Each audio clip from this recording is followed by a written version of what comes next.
मुख्यमंत्री साहेबांनी आम्हाला आर्थिक मदत पाठविली होते,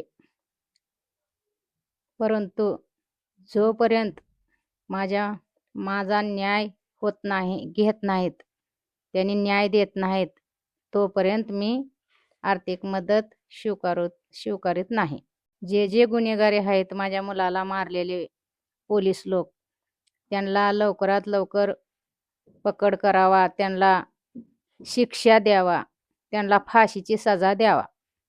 माझी ही सरकाराला हात जोडून विनंती आणि ही माझी मागणी आहे.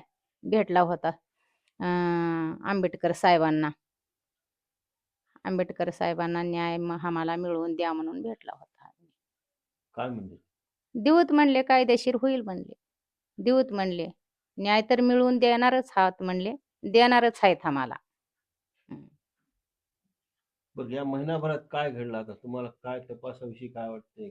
ह्या महिनाभरात आम्हाला काय आमच्या दक्कलच घेत नाहीत ना, आमची कोणी दक्कल घेत नाहीत, FIR फाडत नाहीत, गुन्हेगाराला लवकरात लवकर सजा देत नाहीत, त्यांना मोकळं सोडल्यात गावामध्ये कटले हिंडायला.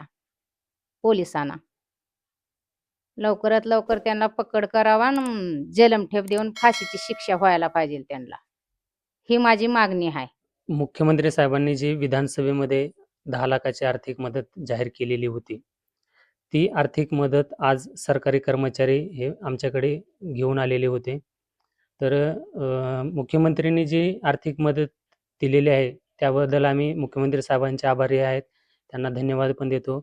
पण आमची एक विनंती आहे, जोपर्यंत आम्हाला न्याय भेटत नाही तोपर्यंत आम्ही आर्थिक मदत स्वीकारणार नाही.